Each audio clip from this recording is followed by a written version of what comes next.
ખેડૂત સંગઠન દ્વારા ભારત બંધનો એલાનમાં જોડાયા પૂર્વ કોંગ્રેસી કોર્પોરેશનની અટક કરી લેવામાં આવી હતી।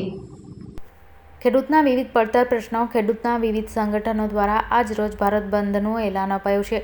ત્યારે અંકલેશ્વરની વાલિયા ચોકડી ખાતે કોંગ્રેસ દ્વારા વિરોધ પ્રદર્શનનું આયોજન કરવામાં આવ્યું હતું। ત્યારે અંકલેશ્વર પોલીસ વિભાગ દ્વારા વાલિયા ચોકડી ખાતે ચુસ્ત પોલીસ બંદોબસ્ત ગોઠવી દેવામાં આવ્યો હતો। જો કે પોલીસ દ્વારા કોંગ્રેસના આગેવાનો સંદીપ માંગરોલા સાથે ધનરાજ વસાવા, ઇકબાલ કોરી, નિખિલ શાહ, મહેન્દ્રસિંહ કરમારીયા, શરીફ કાનુગા, શોએબ ઝઘડિયાવાલા સહિત અનેક કોંગ્રેસના આગેવાનો અને ખેડૂતો આગેવાનો પોતાના ઘરે રાત્રિના જ નજરકેદ કરવામાં આવ્યા। ઘણા આગેવાનો અને અલગ અલગ પોલીસ સ્ટેશનમાં અટકાયત કરવામાં આવ્યા હતા। ત્યારે અંકલેશ્વરમાં ભારત બંધના એલાનોના ફિયાસ્કો થયો હતો। ખેડૂતોના આજના ભારત બંધના એલાનના પગલે હાંસોટ પોલીસ આજરોજ કોંગ્રેસ આગેવાનો વિજયસિંહ પટેલને સવારમાં જ તેમના ઘરેથી અટકાયત કરી તેઓને હાંસોટ પોલીસ મથકે નજર કેદ રાખવામાં આવ્યા હતા। તેઓએ ખેડૂતોને પડતી મુશ્કેલી બાબતે સરકારની નીતિની ટીકા કરી હતી। MSP લાગુ કરવાની માંગ કરી હતી। પોતાના વિરોધ કરવાનો અધિકાર પર સરકાર દ્વારા રોક લગાવવાની પણ ટીકા કરી હતી। આજે ભારત બંધનું એલાન ખેડૂતોના પ્રશ્નોના મુદ્દે આપવામાં આવેલું હતું।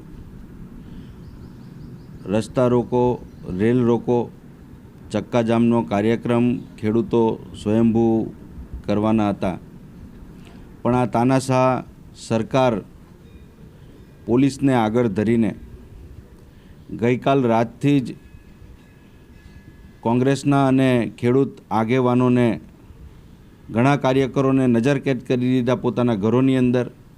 ઘણા કાર્યકરોને જિલ્લાના અલગ અલગ પોલીસ સ્ટેશનોની અંદર અટકાયત કરવામાં આવી છે।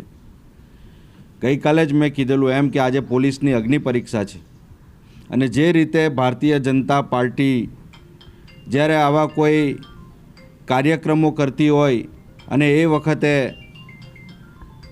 રાહુલ ગાંધીજીનું પૂતળું પણ પોલીસની ગાડીમાં આવે અને એ રેલવે સ્ટેશન ઉપર ભરૂચની અંદર એ પૂતળા દહનનો કાર્યક્રમ થાય અને પોલીસ આયોજન કરે, પોલીસ મુખ પ્રેક્ષક બનીને ત્યાં ઊભી રહે અને ભાજપના આગેવાનો પૂતળા દહનનો સફળ કાર્યક્રમ કરે, અને આમ છતાં અમારી રજૂઆત પછી પણ ત્યાં ગુનો દાખલ નથી થતો ભાજપના પ્રમુખ અને એના કાર્યકરો વિરુદ્ધ, ત્યારે આ તાનાશાહ સરકાર અને પોલીસને અમે ચેતવવા માગીએ છીએ।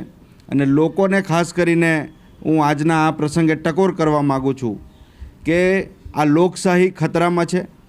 જે રીતે સરકાર તમામ વર્ગના લોકોનો અવાજ દબાવવાનું કામ કરી રહેલી છે એને ક્યારેય સાખી નહીં લેવાય।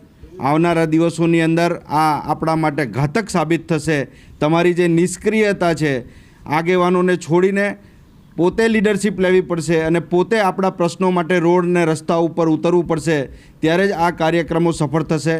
આ તો છાસવારે કાર્યક્રમો આપીએ અને અમારી અટકાયત કરવામાં આવે, કાર્યકરોને દબાવવામાં આવે, એન કેન પ્રકારે બીજા કોઈ ગુનાની અંદર સંડોવવાની ધમકીઓ આપવામાં આવે, આ પ્રમાણે તમામ કાર્યક્રમોને નિષ્ફળ બનાવવા માટે પોલીસ એડી ચોટીનું જોર લગાવે છે, ત્યારે આ સાખી લેવામાં નહીં આવે। આજનું જે ખેડૂત આંદોલન છે એ એટલા મહત્ત્વપૂર્ણ મુદ્દાઓ ઉપર છે। આજે જ્યારે સ્વામીનાથનજીને ભારત રત્ન એવોર્ડ આપવામાં આવે છે અને સરકાર એનો રાજકીય લાભ લેવા માગે છે, ત્યારે સ્વામીનાથનજીએ જે અભિપ્રાય આપેલો છે એમની કમિટીએ, એમણે જે ભલામણો કરેલી છે એ ભલામણોનો અસ્વીકાર આ સરકાર છેલ્લા 10 વર્ષથી કરતી આવી છે। અને આજે પણ જ્યારે દિલ્હીની અંદર, ઉત્તર ભારતની અંદર જ્યારે આંદોલને વેગ પકડી રહેલું છે, ત્યારે આ આંદોલન સમગ્ર ભારતમાં ચાલવાનું છે। અમે ચૂપ બેસવાના નથી અને આવનારા દિવસોની અંદર એવા આંદોલન કરીશું કે પોલીસને એની ભનક પણ નહીં આવે। નેતૃત્વ લીધું હોય સરકારના ઈશારા ઉપર, એ કદાપી સાખી નહીં લેવાય।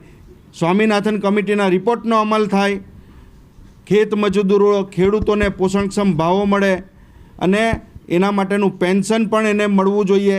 આવી તમામ પ્રકારની જે ભલામણો છે એ ભલામણોનો સંપૂર્ણપણે આ ભારતીય જનતા પાર્ટીની સરકાર અમલ ન કરે તો આવનારી લોકસભાની ચૂંટણીની અંદર પ્રજા એને જડબાતોડ જવાબ આપશે।